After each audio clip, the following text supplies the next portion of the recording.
Good afternoon to you all, and thank you very much for joining us today. I'm Juliet Lawton of the Business Lincolnshire events team, and I'd like to welcome you to today's webinar on effective online networking. This is the latest in a series of bite-sized webinars that are brought to you by Business Lincolnshire Growth Hub to support businesses to get back on track after the lifting of the COVID-19 restrictions. The Growth Hub want to help as many businesses as we can across Greater Lincolnshire. So we're continuing to share the latest updates and advice as we receive it to make sure every business is aware of the potential funding, learning opportunities and tailored support that is on offer. We're also keen to share local business innovations and successes. So if you've had any inspiring stories to tell, then please do get in touch. For the latest news and guidance for businesses on this continuously evolving situation, please visit our website, which is www.businesslincolnshire.com. Should you wish to speak to an advisor at all, then you can request that through email at businesslincolnshire@lincolnshire.gov.uk. Or alternatively, we do have a COVID-19 advice line offering support, and that number is 01522 782 189. So 01522 782 189, and you need to select option 3 when you go through. So now it is my pleasure to introduce the main speaker for today's webinar, Mike Stokes. Mike Stokes ran a business networking event in Lincolnshire for over the last 10 years and very well known for the innovative formats that he's introduced. He knows what works for networkers and what doesn't. So I shall now pass you over to Mike so that he can share all his knowledge with you. Thank you very much. Thank you, Juliet. Thank you. Yeah, as Juliet said, I've been running a physical networking group in Lincoln for over 11 years now, until recently. And many of the principles for physical networking are the same for online networking. So I just want to share a few slides with you, if I may. Okay, right. Moving on. We call this the new normal, if you like, because many of us have been forced into online networking for some months now. And when we get back to normal, I think that people will carry on doing the online networking as well as the physical networking, quite frankly. So I think it's here to stay.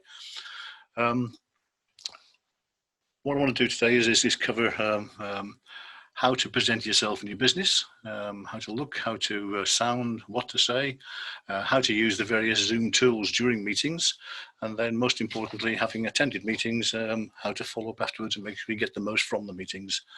All that will be based upon you participating in meetings, and then I'll cover a few hints and tips which cover how to host a Zoom meeting as well. So right, away we go. So to begin with, I want to talk about, as with all networking groups, whether it's physical or whether it's online, it's really important to prepare before the meeting starts.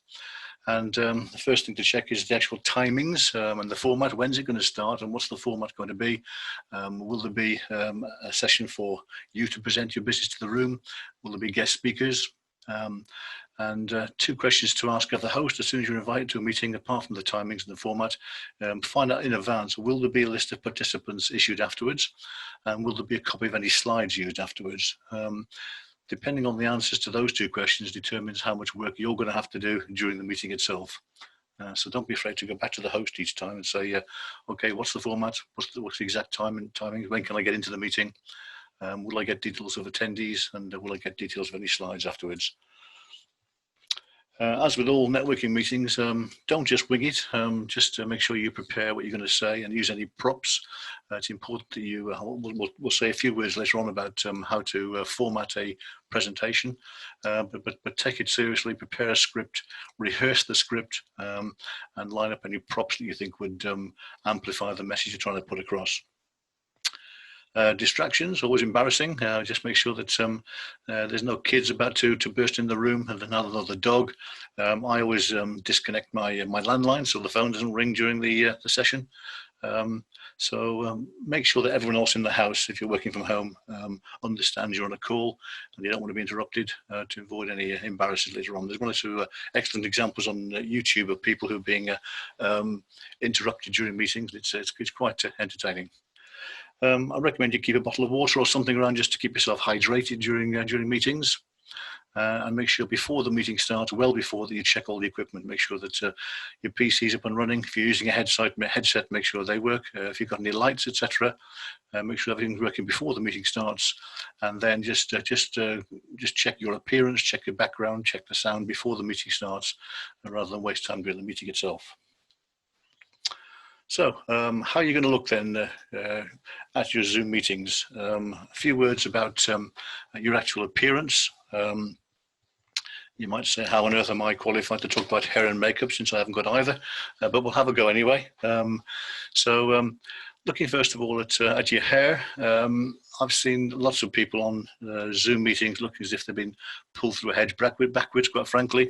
And I think the initial thinking was that, oh, well, we're all working from home. It's all very casual. I'll just wing it.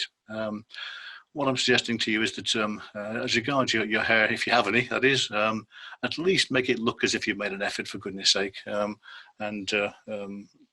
Remember that when you're on a Zoom meeting, an online networking meeting, you're there to present yourself and your business. You need to look like a professional business person, so at least make it look as if you made an effort.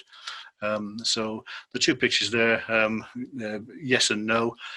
One other point I'd make at this stage is that, as well as looking at your hair, try and arrange it so that we don't look up your nose all the time. It happens an awful lot on these online meetings where people work off a laptop or a tablet and the camera is well below their eye level. So my advice is that if you're going to use a tablet or a laptop, put it on a box or something so that the device's camera is more or less at your eye level. So that as well as getting your hair done, make sure we can see all of you rather than just up your nose. Secondly, I'm not going to say a word about makeup other than take advice. There's one or two quite useful online tutorials. But I would just suggest to you that if you, ladies, if you normally wear makeup for an ordinary networking meeting, do the same for an online meeting, because it is quite intense. The camera's right in your face, and if you don't look the part, then it doesn't help. But as regards makeup, yeah, not suggesting you look like the singer after The Cure, but at least make it look as if you made an effort. And thirdly, what are you going to wear? It's good that David O'Brien's on the call today, because he and I have been exchanging various comments on LinkedIn about what to wear at networking events. And 20 minutes ago, I took off my George Thorogood and the Destroyers t-shirt and put on a proper shirt, because the idea of coming on these networking events is to make it to look like a professional business person rather than a refugee from Glastonbury. So as regards clothing, yes, the guy in the picture there has got a proper business shirt on. He's got these pink boxes as well because nobody can see them. I don't wish to know what you've got below the desk, but certainly as regards an appearance, at least make it look as if you made an effort, because you're there as a professional business person, and so rather than looking somebody who's bedraggled, it does make sense to look the part. So as I said, you are looking to be a business professional and look business-like. So appearance is important. Going on to what's in the background, just take some care as regards what is in the background. Don't have hubby walking around in his underwear. It doesn't look too clever. And as regards background, you can have whatever you want in the background. Books seems to be the popular thing. One or two folks have these virtual backgrounds. With the virtual backgrounds, just be careful that if you start to move slightly, it can have quite a strange effect, just almost like a corona effect around your head. So be careful with that. But as regards the background, again, try and keep it business-like if you can, and look smart and presentable, and try and make sure that you haven't got anyone behind you who's going to embarrass you. And another question of appearance now is lighting. If you've got light behind you, it just ends up making you look like a silhouette, which is not ideal. I had a problem with my room here because I had natural light on one side of the room but not on the other. So one side of my face was always in the shadow. So I bought one of these ring lights, which you can get from Amazon for about 20 quid, which has the effect of lighting up one side of my face, and the balance is now far better. If you're going to use lighting, try and get the light in front of your face rather than behind you. Otherwise, you look like this lady here who's just silhouetted. We can't really see much more than that. Okay, moving on from there, one final thing on the appearance is that if you go into Zoom and go into the advanced settings, you'll see that there's a field in there called Mirror My Video. The default is that it is checked, so it is mirrored. So in my case, I normally have a map behind me, and my map was the wrong way around.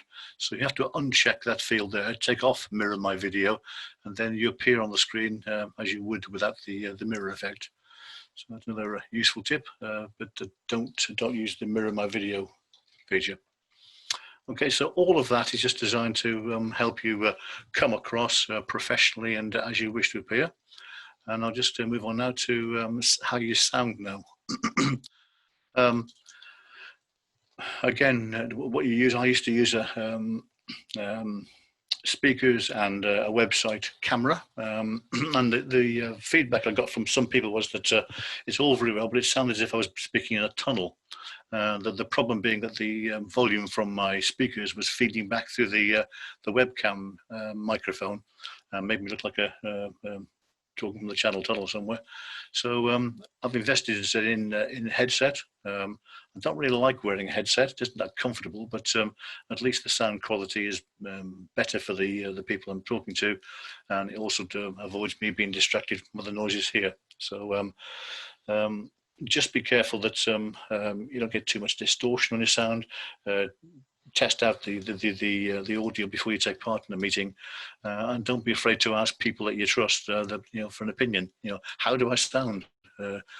But it is important. You've heard other folks getting distorted sound, that it can be quite distracting. So try and keep the amount of feedback to a minimum, and also try and avoid, while you're speaking through your headset or through a microphone, to avoid tapping the desk or ruffling papers, because it does get amplified and feeds to the other attendees.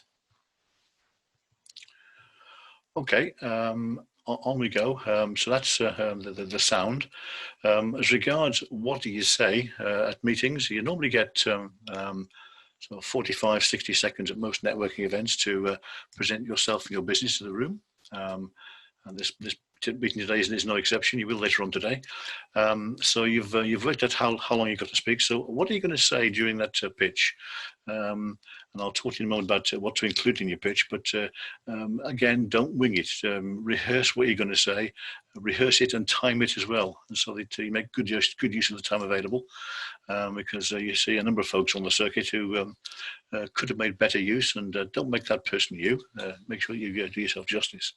So what are you going to say? I'm going to give you a template now, which I can't take credit for. It's a template put together by a really good speaker on the circuit called Keith Warren, who's based at Newark.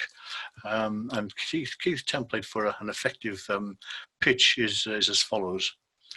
Start off by saying your name and your business, and before you do that, just check that you've been unmuted. At most networking events, you're told to unmute yourself before you start speaking, and many don't. You'll see good examples of people there. They're busily telling us all who they are and what to do, and we can't hear them. So certainly unmute yourself first, and then slowly and clearly tell us your name and the name of your business, because that's obviously very important. And then hit us with what we're listening for. Because when you tell us what you do, we don't really care what you do. What we're listening for is the benefit of what you do, the outcome, the result of what you do. What's in it for me? What's in it for my family? What's in it for my staff? So that's what we're listening for, the benefit of what you do. So hit us fairly early on with the benefit. Most of us who are providing business services, you tend to deliver one of three things. You either help people to increase their sales, you help them to reduce their costs, or you help them to have more time. Obviously, if you're selling to consumers, there's the whole experience thing as well in there. But so give some thought to what the benefit is of what you do. Then tell us how you do it. So rather than rock up and start saying, yeah, I'm an accountant, no, just tell us, I can save you tax. Wow, I'm listening for that. And how I do it is blah, blah, blah. So the benefit of what you do first, followed by how you do it. Then give us some examples of who you've worked with. Give us an idea of the kind of businesses you work with. So give us either some local examples that we'll know, or some national examples if you work with some decent sized businesses. But give us some clues if you'd like us to who you might be looking for. and then go in for the actual question. This is what I'm looking for. You know, what are you looking for as regards leads? Are you looking for collaborators? You're looking for advice or information even? Well, tell us why you've come to that session. What are you looking for? How can we help you? Because the important thing about networking is not a selling exercise, it's a marketing exercise, and it's important to ask for help rather than ask for the order. That's what works as regards developing relationships with networkers. So tell us again what you're looking for, and then again at the end, remind us again your name and your business. So your name and your business, the benefit of what you do, this is how I do it. Here's some examples of who I've worked with. This is what I'm looking for today, please. And this is me again. So I'm going to leave that screen up for 4 or 5 minutes. What I'd like you all to do is to write down now a pitch, which I'll ask you to deliver later on, using this template here, if you would, please. So, so just 4 or 5 minutes to write down your pitch for your business using this particular framework here. Okay, off you go. Okay, Tim's ready, I can see. You ready, David? Show of hands, yes, good, yeah. Stuart, you okay? Yeah, Jackie, you okay? Good, okay, let's move on. You'll see that the summary I put on that chart says be clear, be concise, and be memorable. By memorable, I mean be remembered. I don't mean like the Gettysburg Address, for goodness sake. And we'll see how clear, concise, and memorable you are later on in the meeting. We'll give you a chance to present your business using that format. Okay, going to move on now to, where are we? Move on to what to do during the meeting, because depending on what other information you've got from other people, you sometimes have to work quite hard during the meeting. I certainly advise an early check-in. Find out from the host what time the meeting starts, obviously, but try and check in as early as you can. It does give you a chance for some informal networking before the meeting itself starts, but it's certainly good practice rather than joining halfway through. But if you can check in early, it makes good sense. You've obviously come across the mute and unmute facility here. Muting yourself during the meeting certainly is polite, certainly, but it also avoids any background noise that you may be picking up being transmitted to other people. And it's ever so easy on the Zoom page. It's down the bottom left, the picture of a microphone there, and if you've muted yourself, you'll find a little red cross through it. As you can see in the lady above there, the shot there on the left-hand side, a red microphone appears next to your name, which shows that you're actually muted. So easy to do, and so the etiquette is normally you mute yourself when you're not speaking, unmute yourself when you are speaking, and then go back to mute afterwards. Nice and easy to use. The screen view is important, and it's up to you which one you use. So I tend to go back and forth between full screen and gallery. This particular view here is of a gallery view, whereby you can see all the participants there, and the person with the yellow border around the box is the lady who's currently speaking at that time. So you can have that view if you want, or if you just use the thing at the top right there to click back to speaker view, all you'll see is just the speaker, in this case the lady with the yellow box around her. So it's up to you which one you use. So for a bit of variety I tend to use both during the meetings. Video on and video off is an important tool to use. If you're going to start eating, or if you're going to leave the room or do something else, it makes sense to turn your video off so people can't see what you're up to. It's very easily done. It's just, again, bottom left, there's a picture of a camera there, and you click on that, and it will, again, put a red cross through the symbol there to show that your video is not on. Very useful to use. There are 1 or 2 hilarious examples on YouTube of people who've left their camera running during Zoom meetings. There's one quite funny one of a guy who stands up and puts his hands down the back of his boxers and scratches his backside, and the look of horror on the faces of the other participants is really funny. So check that one out. But there are 1 or 2 other examples of people leaving their camera running when they're doing other things, and certainly for some of the lunchtime meetings where you're actually nibbling away at a sandwich or an apple or something, it makes sense to put yourself on video off while you're doing that.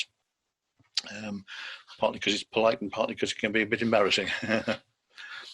Right, moving on, slide sharing, which is what I'm doing now. A very, very useful tool. I'm not sure I'd actually share slides just during 45 and 60-second pitches, because by the time you've got the thing running, you've lost 15 seconds of your pitch usually. So, but certainly if you're doing a presentation to a group online, the slide sharing facility is very useful. And it's very easy to use. You'll find near the bottom of the screen, there's a little green box there that says share screen. You click on that, and then when you finish with your slides, when you go back to the normal view, you just click the top there where it says stop share. Nice and easy to use, but certainly can obviously enhance any presentation you're doing. All right, moving on.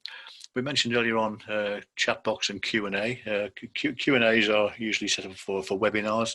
Chat box is a very useful little tool to use. Again, near the bottom of the screen, you just click on that little bubble down there and you'll see other people's chat as well as your own. It's very useful for putting out messages to other participants, certainly putting your contact details in there. If you're doing a presentation, this is my business, you put your phone number, your email address and so on in the chat box, then people can access it either during the meeting or afterwards. And there's a facility on there to send either meetings to messages to everyone in the meeting. It just says to everyone, or you can actually click on one of the participants and send a private message to them. Just be careful that if you're sending something to everyone literally can see it. So just going in there, just telling your mate they don't like the speaker very much is a bit embarrassing if everyone can see it. So just check that before you actually type your message, just check the little drop-down box to see whether it says everyone or one person's name. Sometimes it can default to the last recipient. So and you may think you've told everybody in the meeting, all you've told is the last person you had a message with. But it's a very useful tool. You can often see folks who are exchanging meeting notes by little secret grins on their faces, but it can be quite useful. So have a look what's going on in the chat, and there is a facility in the chat box to click on the three dots, and you can save the chat afterwards to your PC. So it's worth picking up on. Right, moving on from there, perhaps the most important job of all now is that if you find out before a meeting starts that the host will not be sharing copies of attendee lists afterwards, then you're going to have to pick this data up yourself. And so often when I'm on the Zoom calls, the first thing I'm doing is busy scribbling down all the names of the other participants. So you've got to scribble the name down all the people.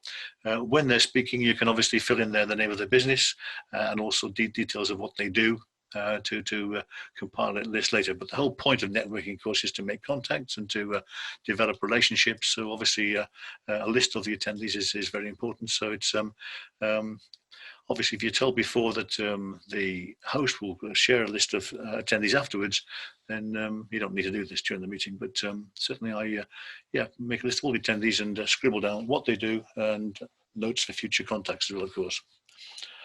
Okay, so basic, one more file, yeah, okay.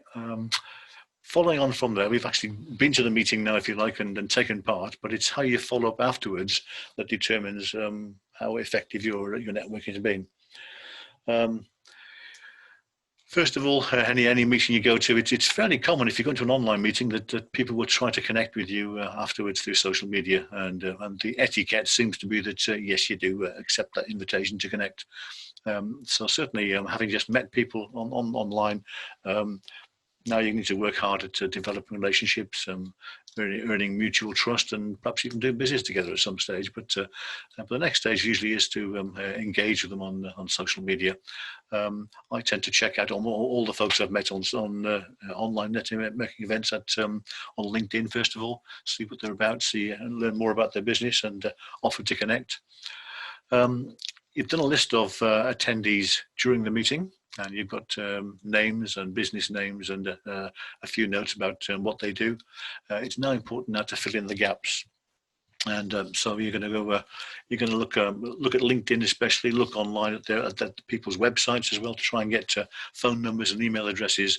If you get stuck and you can't find any information on these people, don't be afraid to go back to the host of the meeting and ask them if they'll put you in touch with the person you'd like to meet. So you need to carry on working after the event to make sure you fill in those gaps anyway. When you've got that list of people who attend the meeting, it's now time to make contact and start to develop those relationships. So it's arranging one-to-one meetings, certainly inviting folks to other events. If you find that somebody likes networking events, they may like to attend other events that you attend. So share details of other events with them. It's all part of this this job of developing a relationship and getting to know each other. And finding out what help each other needs and how you can help them.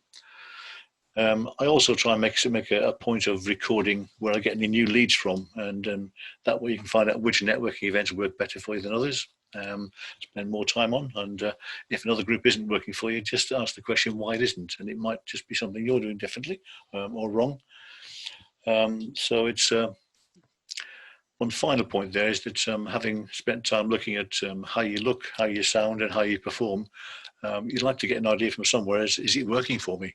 So don't be afraid to speak to trusted contacts and say, well, how did I do? How did I come across? Is there anything I can improve? And it's and of course that's mutual. If you can help each other that way, you both become more effective, and you get better value from your networking. Right. Okay. So that's so everything I've covered so far covers you attending other people's events and how to prepare, how to behave. Just like to pass on a few tips, if I may, just to nothing too comprehensive, just a few hints and tips on when it comes to hosting a meeting yourself. Certainly, first of all, before you start hosting Zoom meetings, just check you've got the right contract. Whether you've got the free of charge one, which the free of charge Zoom contract limits you to 40 minutes for a meeting, which isn't much. So I've actually paid for the next level up Zoom contract, which enables you to have decent lengths of meetings and decent number of participants. They're now changing Zoom so that the waiting room applies every time. Good, I think, but certainly don't uncheck that. That'll be the default position. The waiting room will make sure that only people that you want into the meeting can come into the meeting. Zoom had a few problems in the early days where other people could gate crash meetings and, well, shall we say, share some unsuitable material with people. So they've plugged that one now. And certainly after having established a meeting, make sure that you allow screen sharing so that any speakers that you've got who want to share their slides, they can do so. It saves time rather than have to do it during the meeting. I always try and find that it makes sense to start 5 minutes before the schedule start.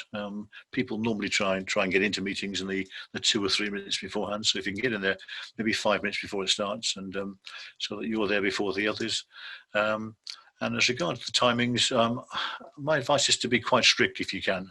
Don't leave it too free form. If you've only got 4 or 5 participants, it's not a problem. But once you start getting meetings of 20, 30, 50 people and so on, it's important that you keep to times, limit people to a certain amount of time each, and also that you get your speakers on at the right time. It's good practice to set out from the outset that I'm on time and we're going to stick to times, and people can understand that way. As Juliet did at the beginning of today's meeting, it makes sense to explain the screen layout, the various rules, the etiquette, how to use the chat box and Q&A. Don't assume that everyone else is as familiar with Zoom as you are. So just explain how they can make more use of the meeting and get more from it, obviously. As regards security options, you do have the choice of locking your meeting down once it's started, so that no one else can come in, and you may choose to use that. As regards mute and unmute, I think I've already explained that the practice is to mute yourself if you're not speaking and unmute it if you are. One thing you might like to watch out for, sometimes if people have not unmuted themselves, sorry, if people have not muted themselves, sometimes you pick up some interference. If you click on the list of participants, you'll see alongside the person's name if they haven't muted themselves, and you'll see the symbol there if there's any interference, any noise taking part there. So if you're not quite sure where it's coming from, just click on participants and you'll see on the right hand side who the culprit is. One useful feature in Zoom is a thing called breakout rooms, whereby you can break the meeting down into smaller rooms of smaller groups of people. So rather than have one meeting with 20 people, you can have 5 rooms of 4, for instance, in which they can, for discussion groups or more detailed networking. Very, very useful feature. Some of the larger groups that I take part in with, like Lincoln Business Club and Newark Business Club, that's what they use to great effect. And it means you can have a really good quality meeting, still meeting quite a few people, but without being subject to meeting 100 people. You have the option with breakout rooms of either having manual placements or just let Zoom do it for you. Just say, I want 5 rooms, please, and they'll divide people up in whatever order they think fit. But if you want to do it manually, you can actually make sure that you get maybe a table host, if you like, in each a room to make sure that they can facilitate properly. I'm not sure if breakout rooms is available for which package of Zoom, but it might be the 3rd most expensive, but it's worth checking out. If it's something doing regularly for large groups, it's a very, very useful tool. So please check that out. Okay, right. We've so a few tips there as regards how to host as well as attend another meeting, because it's really important to go through this, because at the end of the day, if your networking is not effective, it's a waste of your time, and in some cases a waste of your money. So what I'm going to do quite soon is actually give you some time each to do your 60-second pitch to the room using your new format. But first of all, before I do that, I'm actually just going to see if there's any questions and answers. So I'm going to actually stop sharing the slides now. Put you all into gallery view like that. So if you've got any questions, do you want to just unmute yourself and then fire away? Any takers? All right. Got off lightly there, haven't I? You're all too nervous, that's why. You're all too nervous about giving your pitches, aren't you? Okay, so all ready now then to do your 60-second pitches. Okay, all ready to go, yes? So I'll go around the room, I'll call you all one at a time, and if you can unmute yourself when I call you, and then you've got 60 seconds to tell the group here your name, your business, the benefit of what you do, how you do it, some examples of some of your clients, what you're looking for today, how can we help you, and then remind us again who you are and what you do. But there's no fines for going over 60 seconds, but I might just wave at you or something.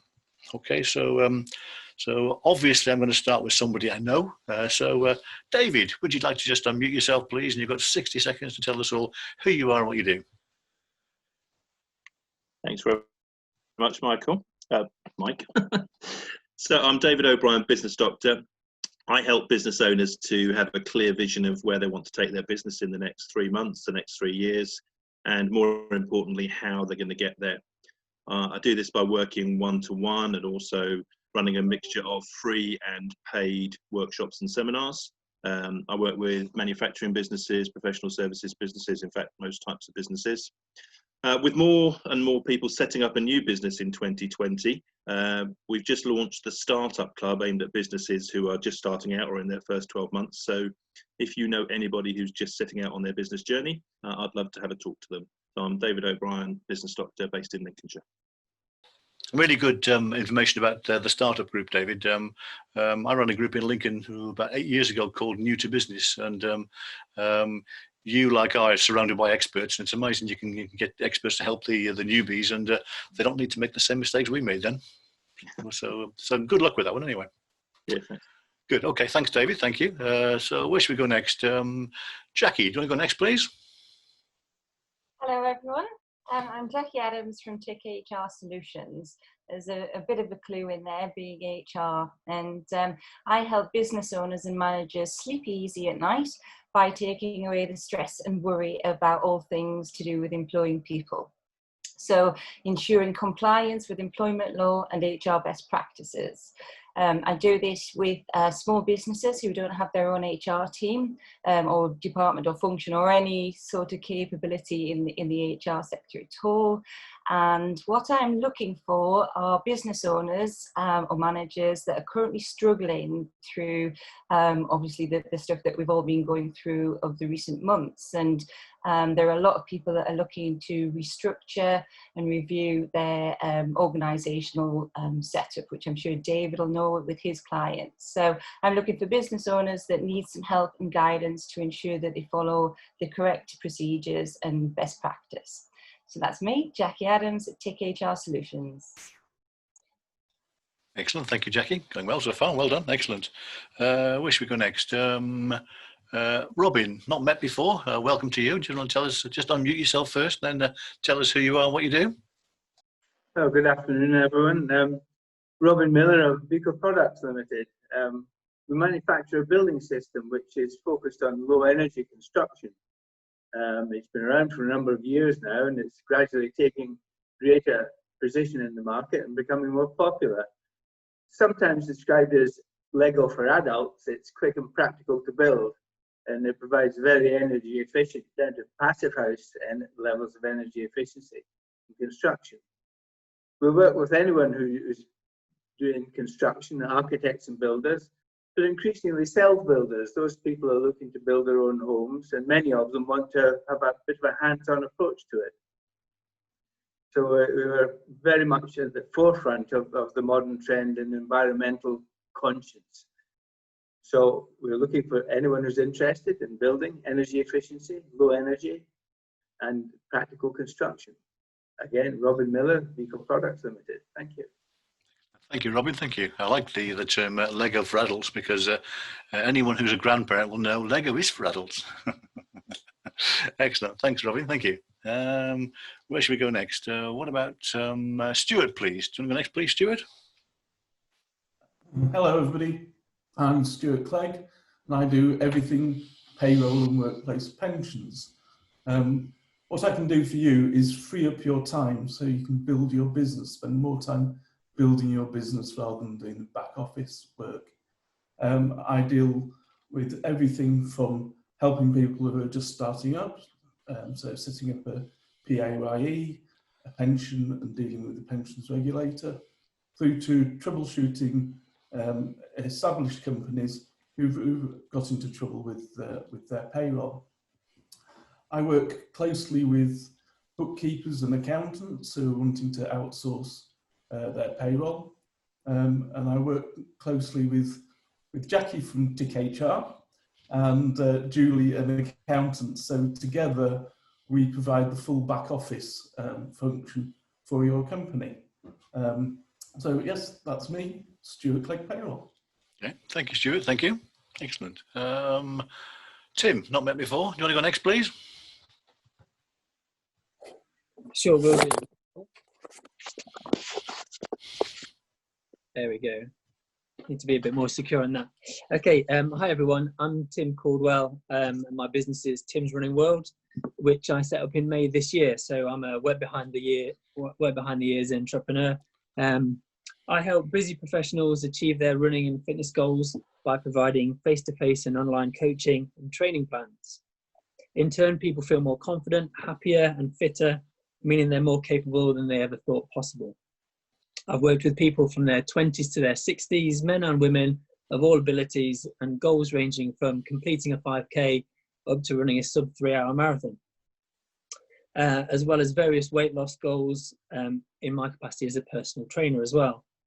I'm looking to build my own confidence in online networking meetings and forums, and any potential clients to help make their lives better and more fitness related and healthy. So that's me, Tim Caldwell of Tim's Running World.